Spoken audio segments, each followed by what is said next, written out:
যুলকাদ মাস হচ্ছে আশহুরুল হরমের চারটি একটি।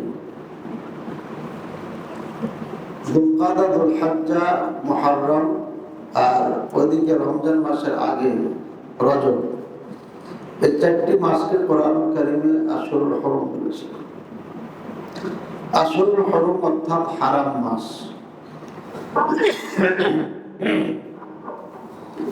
এই মাসকে হারাম কেন বলা হয়েছে? ইসলাম আসার পূর্বে জাহেলিয়াতের যুগে এই চারটি মাসে যুদ্ধ, লড়াই, মারামারি, কাটাকাটি, ছিনতাই, ডাকাতি, রাহাজানি, খুনাখুনি সব নিষেধ ছিল। অর্থাৎ 12 মাসের মধ্যে 4টি মাস তারা আরব ভূখণ্ডে যে কোনো স্থানে তারা চলাফেরা করতে পারবে, কেউ কাউকে বাধা দিতে পারবে না। এখানে একটা বিষয় চিন্তা করার বিষয় আমাদের জন্য আছে যে বর্বরতার যুগ, যে যুগকে আমরা বর্বরতার যুগ বলি, সেই যুগে 4টি এমন মাস ছিল যে মাসে সবাই নিরাপদ। কিন্তু আমাদের মুসলমান দেশে কোন একটা দিন আছে যেদিন আমরা নিরাপদ? মাস তো দূরের কথা, ঈদের দিনও মারামারি হয়, খোনাখুনি হয়, ঈদের মাঠে মারামারি হয়। এক কথায় যেই যুগকে বর্বরতা বলে আমরা বাদ করি, আজকে আমরা নিজেরাই বর্বর। আমাদের এমন একটি দিন নাই যে দিনে মানুষ নিরাপদ। কাজে এখন থেকে আমার মনে হয় বর্বরতার যুগের কথা এভাবে না বলাই উচিত।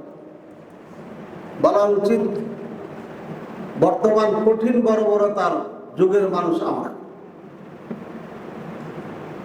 ছোট বর্বরতার যুগের অবস্থা এমন ছিল, আমাদের যুগে এভাবে বলা উচিত। আশা করি এখান থেকে একটা শিক্ষা আমরা নিতে পারছি যে তাদের মাঝে ইসলাম ছিল না, ধর্ম ছিল না, তাদের নবী ছিল না, আল্লাহ মানত, তাও শিরক করত। এই মুশরিকগুলোর ভিতরে কাফেরদের মাঝে এতটুকু গুণাবলী ছিল, কঠিন দুশ্মনী থাকার পরও যার মান সম্মান নিরাপদ। এমন থেকে একটা কাফের আসছে রাসূলুল্লাহ সাল্লাল্লাহু আলাইহি ওয়াসাল্লামের কাছে, ওফদ বানি আব্দুল কায়েস, বুখারীতে প্রথমেই আছে হাদিসটা। তো এই জামাত এসে বলছেন, হে আল্লাহ রাসূল সাল্লাল্লাহু আলাইহি ওয়াসাল্লাম, আমাদেরকে এমন কিছু কাজ শিখিয়ে দেন, বলে দেন আমল, যেটা দিয়ে আমরা জান্নাতে যেতে পারব। তো ওনাদেরকে 4টি কাজের আদেশ করেছিলেন আর 4টি নিষেধ করেছিলেন। এই কাল পরশু পড়াইলাম বাচ্চাদেরকে হাদিসটা। তো ওনারা এটাই নিয়ে চলে গেলেন আর বললেন যে আমরা তো সবসময় আসতে পারি না, কারণ আমাদের মাঝে আর আপনার মাঝে কুফারে মুদার এই গোত্র রয়েছে, এদের কারণে আমরা আসতে পারি না, এদের সাথে আমাদের সামঞ্জস্য সম্ভব। এই কঠিন দুশ্মনের ভিতর দিয়ে এরা মদিনায় এসে দিন শিখছে। সে সময় তাদেরকে কোনো আক্রমণ করতে করেনি, অথচ আক্রমণ করলে করতে পারত, কিন্তু করে নাই। কেন? ওই যে নীতি, নিয়ম, এটাকে তারা মানবে এবং সবাই মেনে চলেছে। আমাদের বাংলাদেশের মানুষের এমন কোনো নীতি নিয়ম নাই যে এটাকে সবাই মানবে। ইসলামের বিপক্ষে বাদে দিলাম, ইসলামের পক্ষে নাই। এই জন্য এখন আমরা যে নীতির কথা বলবো, এই নীতিটা আমাদের জেনে শুনে বুঝে আলোকতা করা দরকার। আজকে যে আলোচনা করবো সেটি কোরবানির বিষয় নিয়ে। কোরবানিটা আমাদের কোথা থেকে আসে? কোরবানি এসেছে আদম আলাইহিস সালামের যুগ থেকে, অর্থাৎ যেদিন থেকে মানুষ আছে পৃথিবীতে সেদিন থেকে এই কোরবানি আবিষ্কার হয়েছে। কোরবানি হাবিল কাবিল করেছিল। কেন করেছিল? তাদের ভাগ্য পরীক্ষার জন্য। উদ্দেশ্য কি? আল্লাহকে খুশি করা। যার কোরবানি কবুল হয়ে যাবে সেই এই বোনকে বিয়ে করবে। নিয়মের ব্যতিক্রম দাবি করার কারণে পরীক্ষায় দুজনে উপনীত হয় এবং সিদ্ধান্ত হয়, ঠিক আছে কুরবানির মাধ্যমে ফেসলা। তাহলে আদম আলাইহিস সালাম থেকে কুরবানি চলে আসছে, এবং এই কুরবানি হিন্দু, মুসলিম, বৌদ্ধ, খ্রিস্টান, ইহুদি, শিয়া, রাফিজি সবাই মানে। ওরা মূর্তির সামনে বলি দেয়, আর আমরা আল্লাহর জন্য যে কোনো জায়গাতে জবাই করি। এরপরে ইব্রাহিম আলাইহিস সালাম 80 বছর পেরিয়ে যাওয়ার পরে ওনাকে আল্লাহ সন্তান দেন, যে সন্তান নাম হচ্ছে ইসমাঈল আলাইহিস সালাম। সারা রাদিয়াল্লাহু তাআলা আনহা সতীনের ঘরে সন্তান হলো, তাও আমার পরে আসার পরে। এটা উনি মেনে নিতে পারেন, কষ্ট হতো, মেনে নিয়েছে। মেনে নিতে পারেন এটা ভুল কথা, মেনে নিয়েছেন, কিন্তু ওনার কষ্ট হয়। ইব্রাহিম আলাইহিস সালাম এটা বুঝতে পেরে উনি আল্লাহর আদেশে কাবা ঘরের পাশে হাজেরা রাদিয়াল্লাহু আনহা এবং তার সন্তান ইসমাঈলকে, দুধের বাচ্চা, রেখে দেন। রেখে চলে যায়, তখন উনি বলছিলেন যে আমাদেরকে আপনি এভাবে রেখে যাচ্ছেন কেন? তো উনি ইশারা করে বলেছিলেন যে আল্লাহর আদেশে। অর্থাৎ প্রশ্নটা ছিল এমন, আপনি কি নিজে ব্যক্তিগত ভাবে আমাদেরকে রেখে যাচ্ছেন, না আল্লাহর আদেশে রেখে যাচ্ছেন? তখন ইশারা করে বললেন যে আল্লাহর আদেশে। ইশারা ছিল আসমানের দিকে, বোঝা যাচ্ছে আল্লাহ আসমানের দিকে আছে। সব জায়গায় হলে বলতো যে আল্লাহর আদেশে। এভাবে দেখেন, মানে একটা কমন জিনিস যে আল্লাহ উপরে আছেন, কিন্তু এই কমন জিনিসটাকে আমরা মানি না। অনেক আলেম কোরআন সুন্নাহর অপব্যাখ্যা করে বলে আল্লাহ সব জায়গায় আছেন। আল্লাহ হেদায়েত দান করুন। প্রত্যেকটি জায়গাতে আল্লাহ যে উপরে আছে, পশু পাখিও বলে। আমরা ভিডিওতে দেখুন, পশু পাখি যখন সাহায্য চায় তখন উপর দিকে তাকায়। কিন্তু কমন জিনিস এটা একদম, যা আল্লাহ উপরে আছেন। যা হোক, তখন উনি বলেন ইদান লা ইউদাইয়্যানাল্লাহু আবাদা, আল্লাহ আমাদেরকে তাহলে কখনো ধ্বংস করবে। এই আস্থা, আল্লাহর প্রতি তার আস্থা। এরপরে উনি থাকেন, খাবার পুড়িয়ে যায়, এরপরে পানির জন্য ছটফট করতে থাকে। বাচ্চা এদিকে মায়ের দুধ পাচ্ছে না, কোনোভাবে বাচ্চাকে বাঁচানোর কোনো রাস্তা খুঁজে পাচ্ছে না। তো মায়ের মন মানে সাফায় দৌড়িয়ে গেলেন, সাফার থেকে পাইলেন না, তার মারওয়ায় দৌড়িয়ে গেলেন। আর তোমরা কত আরামে যাচ্ছি, সাই করতেছি, কিন্তু ওই সময় তো পাথর ছিল। এই মহিলা পাথরের মধ্যে দৌড়াইছে, আমাদের মা 1, 2, 3 করে 7 বার। এরপরে আল্লাহ তাআলা জিবরাইল আলাইহিস সালামের মাধ্যমে এই জমজম কুয়া আবিষ্কার করেন। এখানে অনেক খোরাফি বক্তব্য আছে, ইসমাইল সাল্লামের পায়ে যেতে হয়, এটা হয়, ওটা মেলা কিছু বলে।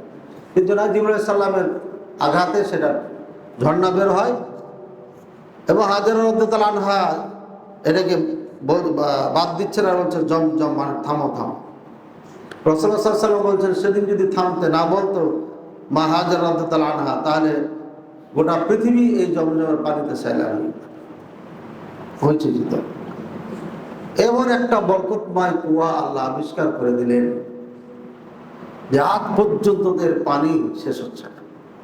কত হাজার হাজার টন পানি ঢেলে উঠতেছে, পানি শেষ নেই। আবার এই পানি একবার বন্ধ হয়ে গেছে, কুয়াই বিচ্ছিন্ন হয়ে গেছে। ওই জাহেলিয়াতের যুগে, ইসলামের আগে আব্দুল মুত্তালিব বলল, আল্লাহ আমাকে 10টা সন্তান দাও, একটা তোমার জন্য কুরবানি করব, আর বাকি 9টা দিয়ে আমি কাবার খাদেম হিসাবে থাকবো, সেবা করব। কারণ ওই সময় কাবা দখল নিতে হলে ক্ষমতা লাগবে, আর ওই সময়কার সব থেকে বড় শক্তি হলো সন্তান। যার যত লাঠি বেশি সে তত ক্ষমতা পায়। যা হোক, আল্লাহ কবুল করলেন। এখানে একটা পরীক্ষা চলে আসলো, কুরবানি ছেলেকে দিবেন আব্দুল মুত্তালিব, তার নাম আব্দুল্লাহ। যেভাবে মান্নত মেনেছেন ওইভাবে পূরণ করতে হবে। 100টি উটের বিনিময়ে আমাদের প্রিয় নবী মুহাম্মদ রাসূলুল্লাহ সাল্লাল্লাহু আলাইহি ওয়াসাল্লামের পিতা আব্দুল্লাহর জীবন রক্ষা পেয়ে যায়।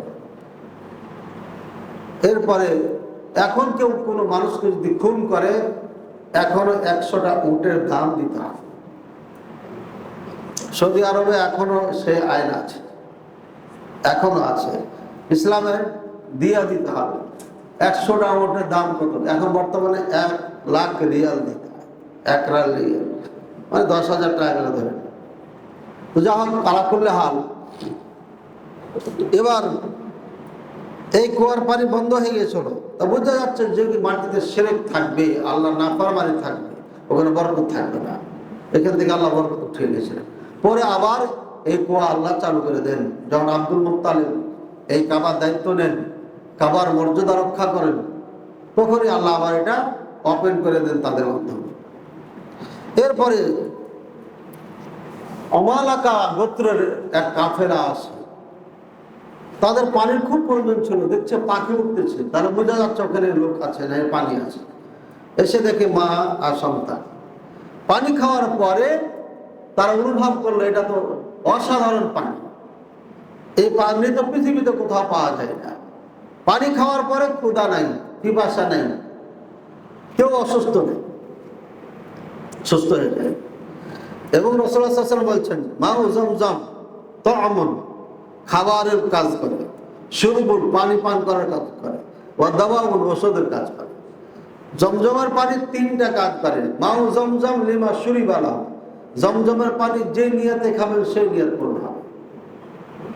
এটা রাসূলুল্লাহ সাল্লাল্লাহু আলাইহি ওয়াসাল্লাম বলেছেন। সুতরাং এই পানি তারা খাওয়ার পরে হাজর রাদিয়াল্লাহু তাআলা আনহা থেকে অনুমতি চাইলেন যে আমাদেরকে অনুমতি দিলে আমরা এখানে থেকে যাব।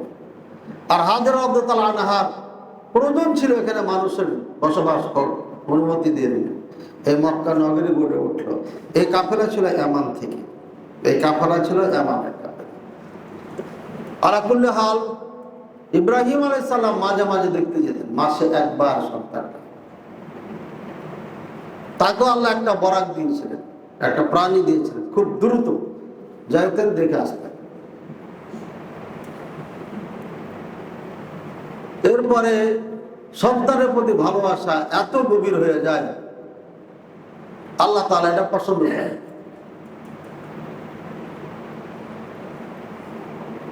কোরআনুল কারীমে একটি আয়াত আছে, লাউ কানা ফীহিমা আলিহাতুন ইল্লাল্লাহ লাফাসাদাতা, এই জমিন আসমানে যদি আল্লাহ ব্যতীত একাধিক আল্লাহ হতো তাহলে আসমান জমিন দুটাই ধ্বংস হয়ে যেত। ইবনে কাইয়্যিম রাহিমাহুল্লাহ এই আয়াতে তাফসীরে বলেছেন, লাউ কানা ফী কলবিন গায়রাল্লাহ লাফাসাদা, এই অন্তরে যদি আল্লাহ ব্যতীত কেউ কোনো আল্লাহ এখানে প্রবেশ করে ফেলে তাহলে পরে এই অন্তর ধ্বংস হয়ে যায়, এই অন্তর দিয়ে কাজ হয়। সুতরাং এই অন্তরে একমাত্র আল্লাহই থাকবে, এই অন্তরে কাউরই জায়গা দেওয়া যাবে না। যদি এখানে জায়গা দিয়ে দেন তাহলে পরে আপনার এই অন্তর নষ্ট হয়ে গেছে। তাই এই অন্তর পরীক্ষা করতে হবে। ইব্রাহিম আলাইহিস সালামকে পরীক্ষা করলেন, আর আপনাদের আমাদেরকে প্রতি বছর আল্লাহ পরীক্ষা করেন। ইব্রাহিম আলাইহিস সালামকে বললেন, এই অন্তরে ইসমাইলকে জায়গা দিয়েছো, এটা হবে না।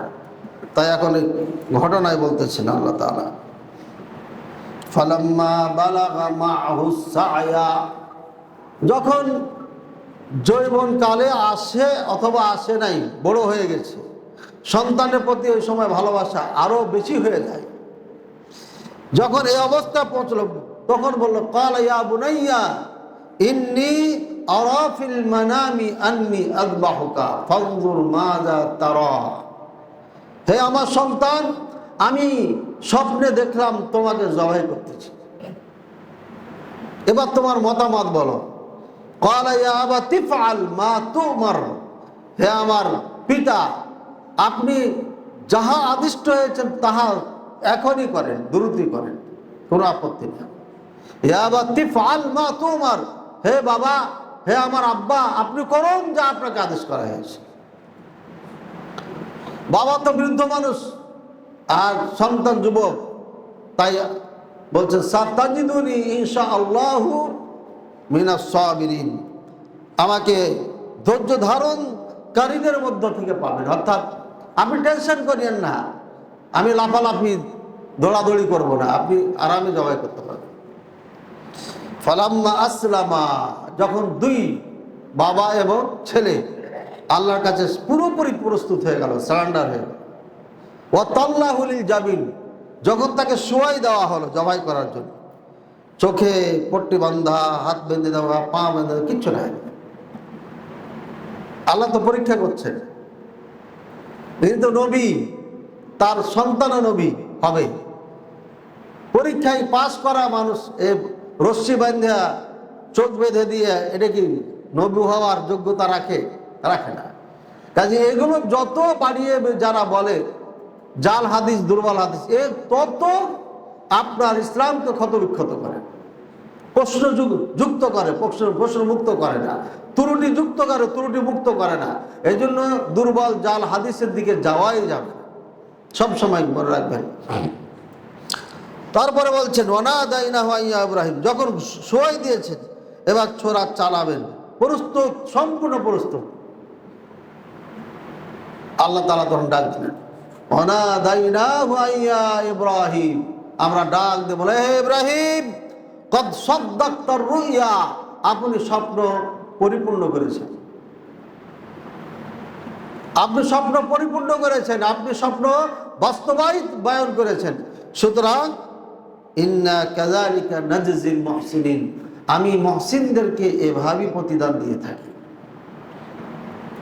মুহসিন কাকে বলা হয়? মুহসিন বলা হয় আল ইহসান আন তা'বুদাল্লাহ কাআন্নাকা তারাহু, তুমি এমন ভাবে ইবাদত করো যেন তুমি আল্লাহকে দেখতেছো। আন তা'বুদাল্লাহ কাআন্নাকা তারাহু, এটাও যদি না হয় ফাইন্নাহু ইয়ারাক, তাহলে আল্লাহ তোমাকে দেখতেছে। এখানে সূক্ষ্মতা কি? এর কথাই একমাত্র আল্লাহকে আপনি দেখতেছেন না সালাতে দাঁড়িয়ে, মসজিদে বসে বসে, এর মানে আপনি আল্লাহর কাছে সম্পূর্ণ নিজকে সমর্পণ করে দিয়েছেন। এখানে মুহসিন হচ্ছে যারা আল্লাহর জন্য সবকিছু উৎসর্গ করে দেয়, সেই ব্যক্তি মুহসিন। যারা আল্লাহর জন্য নিজকে উৎসর্গ করে, তার সবকিছু উৎসর্গ করে, আল্লাহ তাআলা তাকে এভাবেই প্রতিদান দিয়ে দেন। সন্তানকে বাঁচিয়ে দিলেন, আর এর বিনিময়ে আল্লাহ তাআলা তাকে একটা কাবজ পাঠিয়ে দিলেন, একটা দুম্বা পাঠিয়ে দিলেন। আল্লাহ ইন্না হাযা লাহুয়াল বালাউল মুবিন, এটা স্পষ্ট এটা মুসিবত ছিল, একটা পরীক্ষা ছিল, কঠিন পরীক্ষা। এই পরীক্ষায় পাশ করা সবার পক্ষে সম্ভব না। ওয়াফাদাইনাহু বিযিবহিন আযীম, এরপরে আমি একটা বড় তাকে পশু দিয়ে দিলাম আল্লাহর পক্ষ থেকে, কুরবানি হয়ে গেল। আজ পর্যন্ত, কিয়ামত পর্যন্ত এই কুরবানি হয়ে গেল। দেখেন শিক্ষা, আল্লাহ নবী সাল্লাল্লাহু আলাইহি ওয়াসাল্লাম উনি সন্তানকে কুরবানি করেছেন, তাই কুরবানির সুন্নাহ হয়ে গেল, সুন্নাত আবিকুম। হাজরা রাদিয়াল্লাহু আনহা একজন মেয়ে মানুষ, সাফায় উঠেছেন প্রথমে, কাজে আপনাকে তওয়াফ শেষ করে সাফায় উঠতে হবে। সাফাত থেকে দড়িয়ে উনি মারওয়ায় গেছেন, তাই আপনাকে সাফাত থেকে মারওয়া যেতে হবে। মারওয়াত থেকে আবার সাফায় এসেছেন, তাই আপনাকে আবার সাফায় আসতে হবে। আর যতবার পাহাড়ে উঠেছেন ততবার আল্লাহর কাছে দোয়া করেছেন আর খুঁজেছেন পানি, তাই ততবারই আপনাকে পাহাড়ে উঠেই আল্লাহর কাছে দোয়া করতে হবে, কেবলামুখী হয়ে, কাবার সামনে নিয়ে, একদম চোখের সামনে আপনার কাবা, আর ওখানে আল্লাহর কাছে চাইতে হবে। হাজরা রাদিয়াল্লাহু আনহা এই কাজ করেছেন। তাই কি বোঝা গেল? একজন নারীকে আল্লাহ এত মর্যাদা দিয়েছেন, তার এই কাজকে আল্লাহ কিয়ামত পর্যন্ত ফরজ করে দিয়েছেন উম্মতে মুহাম্মাদের জন্য। এটা সুন্নাত নয়, ফরজ। সাই না করলে উমরা হবে না, সাই না করলে পরে আপনার হজ হবে না, করতেই হবে। সুতরাং আল্লাহ তাআলা যাকে পছন্দ করেন তাকে যে কঠিন থেকে কঠিন কাজ করে নেন, আর এই কঠিন কাজের বিনিময় হচ্ছে হাজরা রাদিয়াল্লাহু আনহা কিয়ামত পর্যন্ত মানুষের অন্তরে জীবিত। সুবহানাল্লাহ, কল্পনাই করা যায় না। এই কুরবানি আল্লাহর নৈকট্য লাভের জন্য করা। কাজে এই কুরবানি হচ্ছে আপনার ইবাদত। এটা এই ইবাদত একমাত্র আল্লাহর জন্য হতে হবে, এটা কাউরির জন্য করা যাবে না। এই জন্যই হিন্দুরা মূর্তির সামনে যখন জবাই করে তখন তারা মুশরিক, হিন্দু হয়ে যায়, যাকে কোরআনের ভাষায় মুশরিক বলা হয়। এখন মুসলমান মাজারে যায় উরুসের নাম দিয়ে যে গরু জবাই করছেন, কি বলবেন আপনি? মুসলমান বলবেন বাবার নামে তো জবাই করে না, ওরাও বাবার নামে জবাই করতো না, আল্লাহর নামে জবাই করতো, এই হিন্দু না। পরে ধীরে ধীরে ধীরে ধীরে ওরা বিসমিল্লাহ টিসমিল্লাহ সব ভুলে যে তোর এমনি জবাই করত। যেমন চায়নাতে, কালকে আমাকে ফোন দিয়েছেন একজন চায়নার থেকে, যেখানে মুরগি তো খাওয়ার জন্য জবাই করা হচ্ছে, কিন্তু বিসমিল্লাহ তো বলে না, এরা খাওয়া যাবে কি যাবে। ওরা যে জবাই করছে ওই যে খাবার জন্য জবাই করছে, ওরা বুঝে নেই আল্লাহর নাম নিতে হবে বা কাউরির নাম নিতে হবে, ওদের মাথায় এটা নাই। মেশিনে দিচ্ছে, গোস্ত হয়ে চলে আসছে। এক সময় এই মুশরিকেরা তখন আর লাত উজ্জার নামে জবাই করতো না, তাদের উদ্দেশ্য জবাই করতো যে এরা খুশি হবে, এরা আল্লাহর কাছে সুপারিশ করবে, আমরা চলে যাব জান্নাতে চলে যাব। মা না'বুদুহুম ইল্লা লিয়ুকাররিবুনা ইলাল্লাহি যুলফা, আমরা তো এদের ইবাদত করছি শুধুমাত্র এদের নৈকট্য লাভ করার জন্য, আল্লাহর নিকটে নৈকট্য লাভ, আল্লাহর নৈকট্য লাভ করব এদের মাধ্যমে, এই জন্য আমরা এদের পূজা করি। একই কথাই আমাদের যারা কবরে টাকা দেন, মান্নত বানেন, আপনারা একই উদ্দেশ্য আপনাদের, যে আল্লাহর ওলিকে দিয়ে আল্লাহর নৈকট্য লাভ করব। কিন্তু একটি বারও চিন্তা করছি না আমরা যে আমি কবরে কেন দিচ্ছি, জিন্দা মানুষ খেতে পাই না, আর কবরে কেন মুরগি দিই। এই জন্য উরুসের নাম দিয়ে হোক আর যে নামই হোক, আপনার কবর কেন্দ্রিক যে সমস্ত অনুষ্ঠান হয় এগুলো সেম হিন্দুদের মূর্তি কেন্দ্রিক যেগুলো হয় সেম এখানে এটাই হচ্ছে, শুধু রং পরিবর্তন। এই জন্য ইন্ডিয়াতে এখানেই মন্দির, এখানেই আপনার ওই মাজার দরবার, কেউ কারোর জন্য বাধাগ্রস্ত না। ওদেরও লাল কাপড় দিয়ে পাতিল ঢাকা আছে টাকা নেওয়ার জন্য, এদেরও পাতিল দিয়ে লাল কাপড় দিয়ে পাতিল ঢাকা আছে মান্নত নেওয়ার জন্য, দান নেওয়ার জন্য।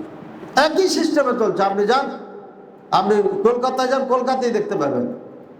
একটু পাড়া মহল্লার দিকে ঢুকবেন, দেখবেন যে এগুলো চলছে পাশাপাশি। ভাইয়ের আমার, এই জন্য আল্লাহ তাআলা এই অন্তর একমাত্র আল্লাহ তাআলার জন্য রাখতে হবে। এই অন্তর যদি কাউরির জায়গা হয়ে যায় তাহলে সেটাকে দূর করে দিতে হবে। যদি দূর না করেন, এই অন্তরটা বাদ, এই অন্তর দিয়ে আল্লাহকে আর পাবেন না। যেমন এই আসমান জমিনে একাধিক আল্লাহ হলে আসমান জমি ধ্বংস হয়ে যেত। আল্লাহ বলেছেন এই অন্তরের মধ্যে আল্লাহ ছাড়া কাউকে জায়গা দিলে এই অন্তর ধ্বংস হয়ে যায়, এই অন্তর দিয়ে কোনো কাজ হয় না। এই জন্য এটা হচ্ছে অত্যন্ত গুরুত্বপূর্ণ ইবাদত। আর এই গুরুত্বপূর্ণ ইবাদত একমাত্র আল্লাহর আইন অনুযায়ী করতে হবে, নিয়ম অনুযায়ী করতে হবে। আল্লাহর আইন বিধান অনুযায়ী, রাসূলুল্লাহ সাল্লাল্লাহু আলাইহি ওয়াসাল্লামের নিয়ম অনুযায়ী করতে হবে। এর বাইরে যদি এই কুরবানি চলে যায় তাহলে এর কুরবানি হবে না। তাহলে আমরা কুরবানি কিভাবে করব? কুরবানির বিধান কি আগে আমরা এটা জেনে নিই। কুরবানির বিধান হচ্ছে সুন্নাতে মুআক্কাদা, করলে অনেক নেকি আছে, আর যদি না করেন পাপ হবে না। এটাই হচ্ছে অধিকাংশ উলামায়ে কেরামদের কথা। অধিকাংশ উলামায়ে কেরাম, এক কথায় পৃথিবীর সমস্ত উলামায়ে কেরামের কথা, যে এটা সুন্নাতে মুআক্কাদা। আর সুন্নাতে মুআক্কাদা কেউ ছেড়ে দিলে পাপ হবে না। জুমার পরে সুন্নাতে মুআক্কাদা মসজিদে হলে 4, বাড়িতে হলে 2। কেউ যদি না পড়ে গুনাহ হবে? গুনাহ হবে না। 5 ওয়াক্ত সালাতের পরে সুন্নাহ আছে, সুন্নাতে মুআক্কাদা ছেড়ে দেয় পাপ হবে না। আমাদের দেশে অনেক হুজুর বলে পাপ হবে, সুন্নাত ছেড়ে দিলে পাপ হবে না, কিন্তু অগণিত নেকির থেকে এসে বঞ্চিত হয়ে যায়। এই সুন্নাত নফলগুলোকে আল্লাহ ফরজের সমকক্ষ করে কিয়ামতের ময়দানে নেকি শর্ট হলে ওটা দিয়ে পূরণ করে দিবেন আল্লাহ। যদি আপনার সুন্নাত নফল না থাকে তাহলে সেদিন বিপদে পড়ে গেলে আপনি বিপদ থেকে উদ্ধার হতে পারবেন না। এই জন্য রাসূলুল্লাহ সাল্লাল্লাহু আলাইহি ওয়াসাল্লাম এই 24 ঘন্টায় 12 রাকাত সুন্নাহ এটাকে খুব গুরুত্ব দিয়েছেন, তাই এটাকে সুন্নাতে মুআক্কাদা বলা। হানাফি মাযহাবে এটাকে ওয়াজিব বলেছেন, কারণ আবু হানিফা রাহিমাহুল্লাহ ওয়াজিব বলেছেন, তাই তারা ওয়াজিব বলেছেন। দলিল দুই পক্ষেরই আছে। দলিল আমি না বলে আপনাদেরকে বলি, আবু বকর ওমর রাদিয়াল্লাহু তাআলা আনহুমা অন্যান্য বড় বড় সাহাবায়ে কেরাম মাঝে মাঝে কুরবানি দিতেন না, এবং বলতেন যে এটা কেন করেছি জানো, ইচ্ছাকৃত করেছি আমি, এই জন্যই করেছি যাতে মানুষ না মনে করে এটা ওয়াজিব বা ফরজ, এই জন্য আমি ছেড়ে দিয়েছি। তাহলে সাহাবায়ে কেরাম রাসূলুল্লাহ সাল্লাল্লাহু আলাইহি ওয়াসাল্লামের সাথে ছিলেন, তারা ছাত্র সরাসরি, তারা বেশি বুঝে না আমরা বেশি বুঝি? এবার দলিল যদি দিতে যান তাহলে ফাসাল্লি লিরাব্বিকা ওয়ানহার, নামাজ পড়ো, কুরবানি দাও। এখানে দুই পক্ষ ঝগড়া করে, এটা আমলের শেখা মানে ওয়াজিব দিতেই হবে। আর এক পক্ষ বলে যে সব আমলের শেখা ওয়াজিব নয়, জরুরি না, কাজে এটা সেই হুকুমে আসবে না, অর্থাৎ সুন্নাতুল মুআক্কাদা। এবার রাসূলুল্লাহ সাল্লাল্লাহু আলাইহি ওয়াসাল্লাম হাদিসে বলেছেন, মান ওয়াজাদা সাআতান ফালাম ইউদাহি ফালা ইয়াকরাবান্না মুসাল্লানা, যেই ব্যক্তি ক্ষমতা থাকা সত্ত্বেও কুরবানি দিল না, সে যেন আমার ঈদগাহে মাঠে না আসে। এখানে একটা হুমকি দেওয়া হয়েছে। এই হুমকি দিয়ে বলছে তাহলে তো ওয়াজিব, নাহলে হুমকি আসে না। হুমকি দেওয়া হয়েছে কিন্তু শাস্তি নেই, আর যেই কাজ ছেড়ে দিলে শাস্তি নাই ওটা ওয়াজিব হয় না, ফরজ হয় না, এটা একটা উসুল। সুতরাং এই হাদিস দিয়েও আপনার ফরজ বা ওয়াজিব হয় না। এবার আবু হানিফা রাহিমাহুল্লাহর নিকটে আর একটা শর্ত লাগাই দিয়েছে, কার ওপরে ফরজ বা কার ওপরে কুরবানি। হানাফি মাযহাবে কুরবানি হচ্ছে ওই ব্যক্তি, যে ব্যক্তি সাহেবে নিসাব। সাহেবে নিসাব কাকে বলা হয়? সাহেবে নিসাব বলা হয় যে ব্যক্তি আপনার 7.5 তোলা স্বর্ণের মালিক, সে ব্যক্তিকে, স্বর্ণ যদি হয়। আর যদি রূপা চাঁদি হয় তাহলে পারে 585 গ্রাম যদি হয়। স্বর্ণ হলে 80 থেকে 85 গ্রাম স্বর্ণের মালিক যদি হয় তাহলে তার উপরে কুরবানির ওয়াজিব।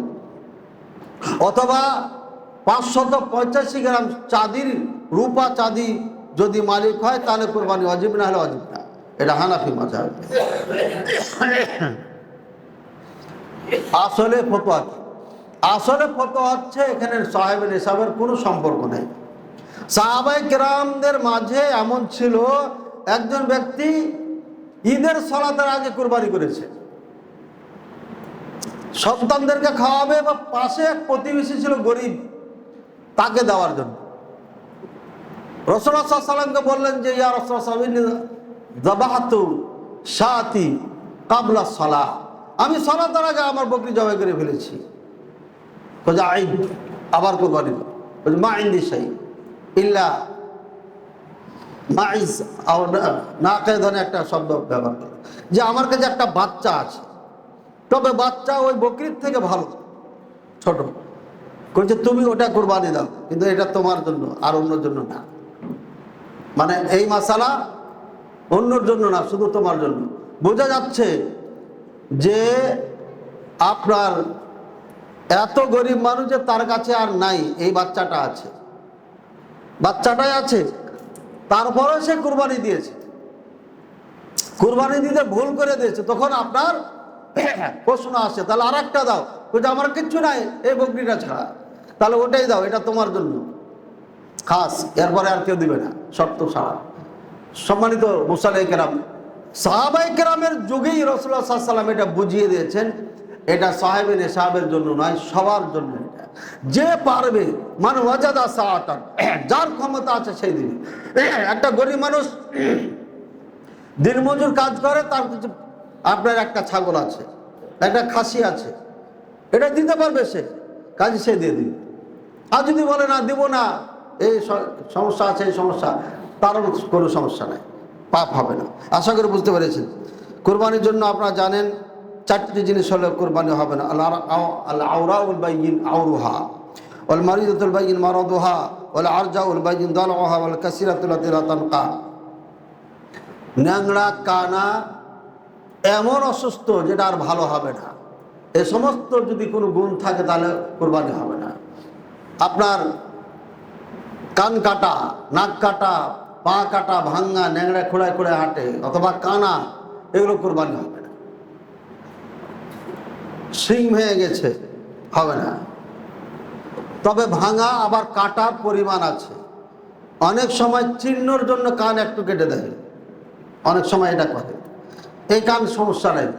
শিংয়ের মধ্যে মূল শিংয়ের ওপরে একটা খোসা হয়, এটা কখনো কখনো পড়ে যায়, অনেক গরু এরকম হয়। ওটা যদি পড়ে যায় ওটাও গরু সমস্যা নেই। ভেঙে গেছে, ভাঙাটা এক জিনিস আর খোসা উঠে যাওয়ার এক জিনিস, এই দুটা পার্থক্য আছে। বাইরে আমার আল্লাহ করলে হাল আলোচনা অনেক লম্বা, সময় খুব কম, আর আমি টাইমটাও শুনি নাই, কয়টার দিকে শেষ করতে হবে? 15 তো, তাহলে তো সময় একদম শেষ। তো যা আল্লাহ করলে হাল, এই কুরবানি আমরা কোনটা উত্তম? একা একা দেওয়া উত্তম, ভাগে দেওয়া যায় যাচ্ছে, গরু এবং উটে। এর মধ্যে সব থেকে বেটার কোরবানি হচ্ছে উট দেওয়া, তারপরে গরু, তারপরে খাসি, তারপরে দুম্বা, ভেড়া, এগুলো আছে। গরু আর উটের মধ্যে 7 ভাগে কোরবানি দেওয়া জায়েজ আছে। উত্তম কি বললাম? একা একা দেওয়া উত্তম। একা দেওয়া, একটি বাড়িতে একাই থাকা যেমন উত্তম, একটি গাড়িতে একাই চলা যেমন উত্তম, নিঃসন্দেহে কোরবানি একাই দেওয়া উত্তম, এতে কোনো সন্দেহ নেই। কিন্তু ভাগাই দেওয়া জায়েজ আছে। যারা বলে ভাগে কোরবানি দেওয়া যাবে না, এরা বাংলা পড়া হুজুর। কথাটা এই জন্য বললাম, এর মধ্যে দূরদর্শিতা আছে, গভীরত্ব আছে, এর জন্য বললাম। এরা আরবি ডিপলি বুঝে না, আরবি পড়তে পারে কিন্তু ডিপলি বুঝে না, ডিপলি বুঝে না, একদম আরবির নিচ থেকে গভীর থেকে এরা না বুঝার কারণে সরাসরি এটা ইস্তেমাল করে থাকে উল্টাপাল্টা। গরুতে উটে 7 ভাগে কুরবানি দেওয়া নিয়ে কোনো মতনৈক্য নাই। ইমাম মালিক রাহিমাহুল্লাহ এক সময় বলেছিলেন, এই ফতোয়া প্রত্যাখ্যান করেছে সকল উলামায়ে কেরাম। সুতরাং ভাগে কুরবানি দেওয়া যাবে, এটা ইজমা, এবং বহু কেতাবে এটা ইজমা ব্যবহার করা হয়েছে, লেখাও আছে। এই জন্য আমাদের নওদাপাড়া ফতোয়া বোর্ডে আমাকে একবার ডাকা হয়েছিল এই মাসালাকে কেন্দ্র করে। ফতোয়া বোর্ডে এটা সিদ্ধান্ত হয়ে গেল যে এটা জায়েজ বলতে হবে। ডক্টর আসাদুল্লাহ গালেব স্যারের বইয়ে পরিবর্তন করা হয়েছিল।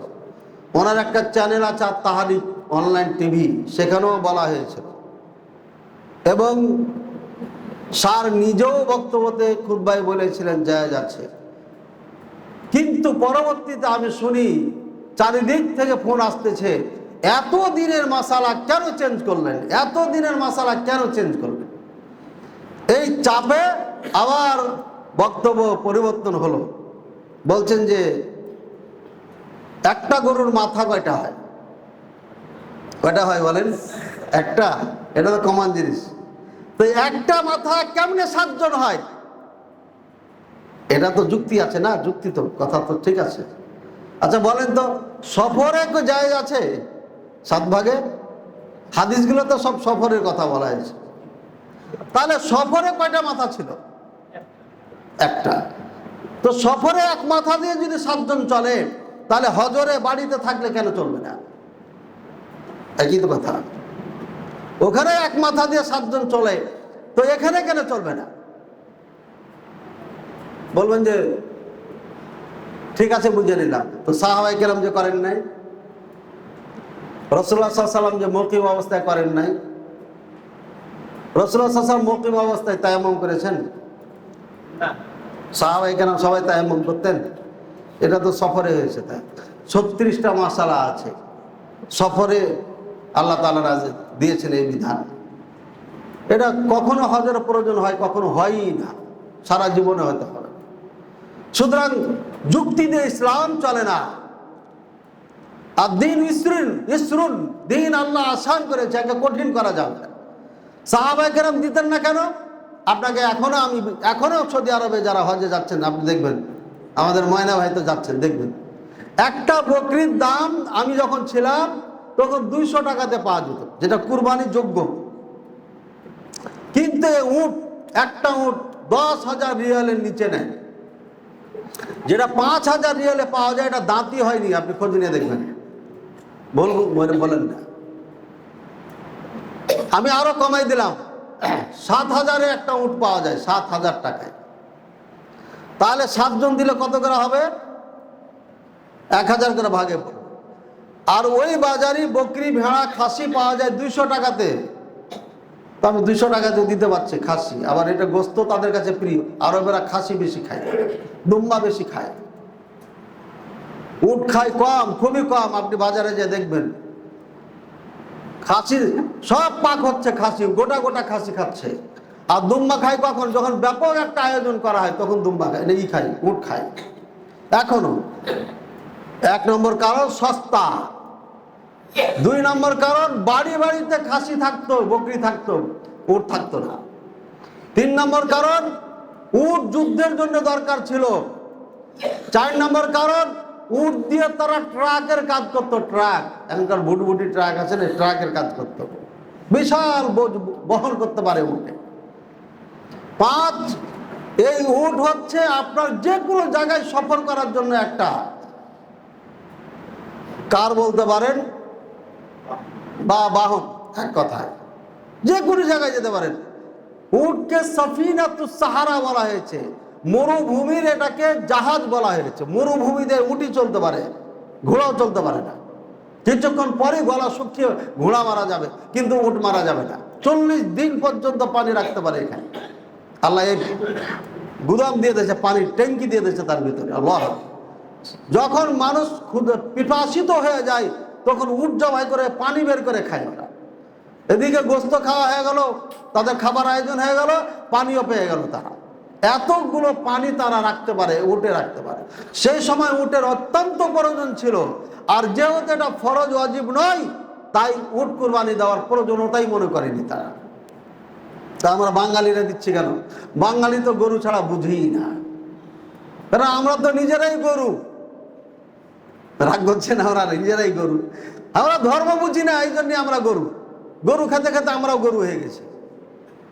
উট খাইলে হয়তো কিছু বুঝতাম, খাসি টাসি খাইলে হয়তো কিছু বুঝতাম, গরু খেতে খেতে গরু হয়ে গেছে। আমার কথা রাগ করেন না। কুরবানি গোস্ত কি করবেন?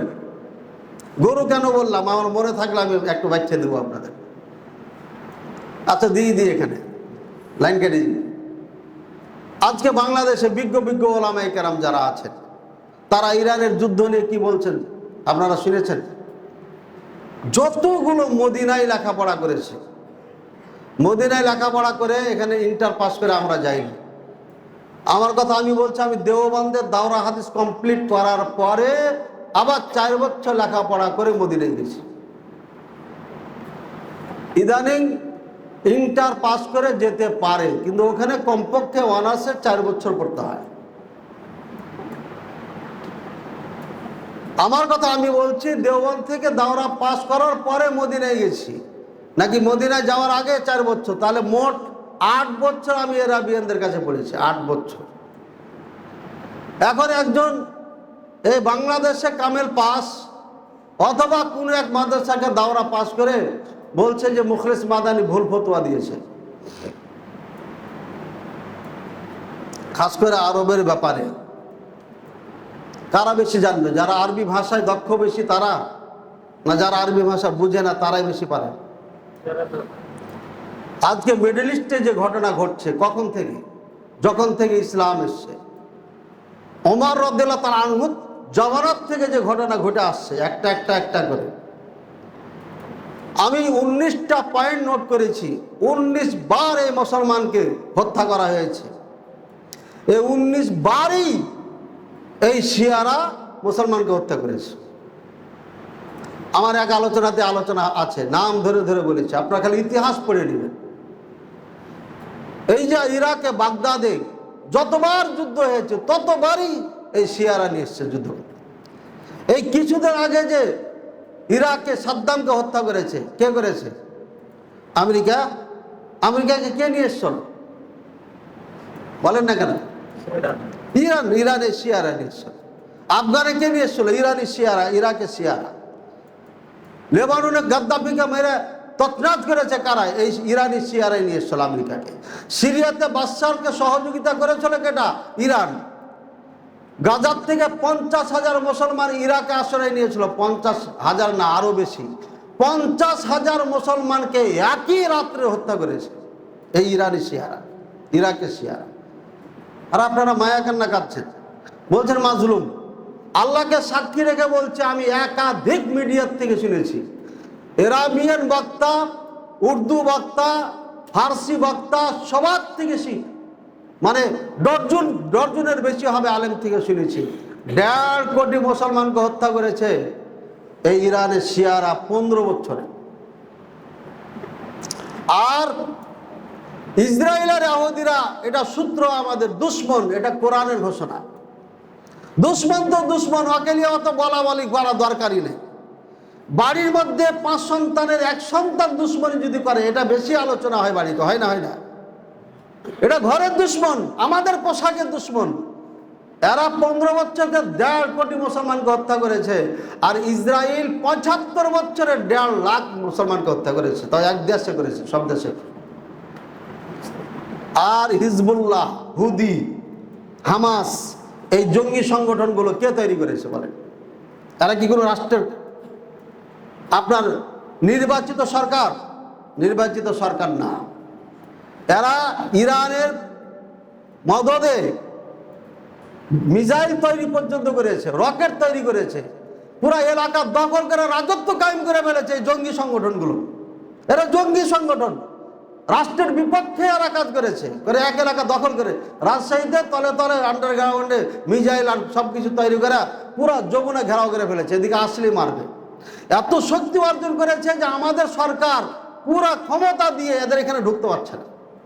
এ হলো হিজবুল্লাহ, এ হলো হুদি, এ হচ্ছে হামাস। এ হামাস দিয়ে করে কি, বারবার বেগুনের চাকে, বললার চাকে, ওই যে মৌমাছি আছে না, মৌমাছির চাকে ঢাল মারাই। আর এই আপনার শয়তান ইসরায়েল বারবার এই মুসলমানরা হামলা করে, কাকে মারে? মুসলমানকে মারে। ফিলিস্তিনের মুসলমানে বলছে ইসরায়েল থেকে নয়, আগে হামাস থেকে আমাদেরকে বাঁচাও। আরব দেশেরা, হে মুলুকেরা, বাদশারা, কোথায় তোমরা? আগে হামাস থেকে আমাদেরকে রক্ষা করো। কান থাকলে পারে, দিমাগ থাকলে, সামান্যতম যদি আরবির জ্ঞান থাকে, দান বক্তব্য শুনেন। ইসরায়েলের ফিলিস্তিনের মুসলমান কি বলে চিৎকার করছে। ইসরায়েলের থেকে সব থেকে বেশি ক্ষতি করেছে ফিলিস্তিনের মুসলমানের হামাস, এবং হামাসের অঙ্গ সঙ্গ 12টা সংগঠন আছে এখানে। ভাইয়ের আমার, না বুঝে সুঝে গালি দিচ্ছেন আমাদেরকে। সমস্ত বিজ্ঞ ওলামায়ে কেরাম বাংলাদেশের, আপনি এনায়েতুল্লাহ আব্বাসী আমাদের সাথে খুব সাব্বিচের মতো সম্পর্ক, সেও বলেছে ইরানের বিপক্ষে। মুফতি ফয়জুল করিম চরমনায়, সেও বলেছে এদের বিপক্ষে। এক কথা, গোটা দেশের বিজ্ঞ ওলামায়ে কেরাম ইরানের বিপক্ষে কথা বলছে। আর আপনারা ইরানের জন্য কাঁদতে কাঁদতে অবস্থা খারাপ। আপনারা বলছেন আর আমাদের মুসলমান ভাই। কে বলেছে মুসলমান ভাই? কে বলেছে মুসলমান ভাই? আপনার যদি সন্দেহ থাকে তাহলে খুতবার পরে আমার সাথে বসবেন, আপনি দলিল দিবেন, আমি আপনাকে চোখে আঙ্গুল দিয়ে দেখিয়ে দেবো এরা কেমন মুসলমান। যারা আবু বকর ওমর রাদিয়াল্লাহু আনহুকে গালি দেন, তারা কি মুসলমান? কি বলেন? আবু বকর ওমর আয়েশাকে যারা গালি দেন, কাফের বলে, তারা কি মুসলমান হতে পারে? যদি আপনি তারপরে মুসলমান মনে করেন, আপনার মতো মুসলমান আমার দরকার নেই, আপনার নামাজ পড়া দরকার নেই, যান ইরানে চলে যান। কালকে একটা ভিডিও শেয়ার করেছি, যা সব কথা বলা যাবে না। আপনারা আলেম ওলামাদের কথা শুনেন, যাত্রার কথা শুনেন নাই। প্রধানমন্ত্রী ফোন দিচ্ছে আমেরিকাকে, আপনার সাথে আমরা আছি। আর আমাদের এক দলের নেতা ফোন দিচ্ছে ইরানে, আপনার সাথে আমরা আছি। মানে এই দেশকে আপনারা ইরান বানাইতে চাইছেন, মানে লাগাবে যুদ্ধ। কখন যে পাহাড়ি এলাকা দখল করে এরা মিসাইল তৈরি করবে দেশের বিপক্ষে, আল্লাহ ভালো জানে। ভাইয়ের আমার, অনেকেই বুঝতে কষ্ট হবে, অনেকে হয়তো রাগ করছে, কিন্তু বুঝতে হবে আপনাকে, ইরান আমাদের দুশ্মন, ইরান আমাদের দোস্ত নয়। ইসরায়েল যেমন আমাদের দুশ্মন ছিল শত্রু কিয়ামত পর্যন্ত, ঠিক তেমনি ভাবে ইরান আমাদের শত্রু। দুটাই ইহুদির থেকে এসছে, এটা আমাদের পোশাকে আর ওটা ওদের পোশাকই আছে, দুটাই ইহুদির থেকে এসছে। দুইজনেরই কোনো দেশ ছিল না। ফ্রান্স থেকে আয়াতুল্লাহ খোমেনিকে তৈরি করে এসে ইসলামী রাষ্ট্র নাম দিয়ে ইরান শিয়া রাষ্ট্র তৈরি করেছে। আর ইসরায়েলকে ওই ফ্রান্স, ইটালি আর রাশিয়া, ব্রিটেন সবাই মিলে জমা করে নিয়ে এসে ফিলিস্তিনে রেখে গেছে, এই ইরানই নিয়ে এসছে। আগে আমরা যাই, তারপরে তোরা আয়। সর্বপ্রথম স্বীকৃতি দিয়েছে সম্ভবত 47 সালে, 1947 সালে ইসরায়েলকে ইরান সর্বপ্রথম রাষ্ট্র হিসাবে স্বীকৃতি দিয়েছে ইরান। আজ পর্যন্ত ইরানে 6 লক্ষ মতো ইহুদি ইসবাহানে বসবাস করে। দূতাবাস তাদের আছে, সৌদি আরবে কোনো দূতাবাস নেই ইরানে, নাকি সে ইসরায়েলে, তাও বলে সে খারাপ। যা হোক, শর্ট কথায় বুঝবেন না আপনারা, ধীরে ধীরে বুঝবেন ইনশাল্লাহ। আলোচনা করতে থাকি। আমার কুরবানির গোশত 3 ভাগ করা, এটা সুন্নাহ মুস্তাহাব। 3 ভাগ করে, 1 ভাগ নিজে, 1 ভাগ আপনার ফকির মিসকিনকে, আর 1 ভাগ প্রতিবেশী আত্মীয় স্বজনকে। 3 ভাগ করতে হবে, এটা কোরআন দ্বারা প্রমাণিত। 3 ভাগ করতে হবে রাসূলুল্লাহ সাল্লাল্লাহু আলাইহি ওয়াসাল্লাম হাদিস দ্বারা, সাহাবায়ে কেরামের আমল দ্বারা প্রমাণিত। এই নিয়ে কারোর দ্বিমত নাই। সুতরাং প্রত্যেকটি মুসলমান আমাদের দায়িত্ব কোরআন সুন্নাহ বুঝে সুঝে আমল করে সেই অনুযায়ী পালন করা। আল্লাহ তাআলা আমাদের বোঝার তৌফিক দান করুন। এই খুতবা চলা অবস্থায় কথা বলা যায় না, আপনি জানেন না? সমস্যা কোথায় আপনার? আমি তো বলেছি খুতবার পরে আপনি কথা বলবেন আমার সাথে, যদি আপনাদের প্রশ্ন থাকে করবেন। আপনি ছোট্ট একটা মসজিদের মধ্যে কথা বলছেন, মানে সমস্যা কোথায় আপনার?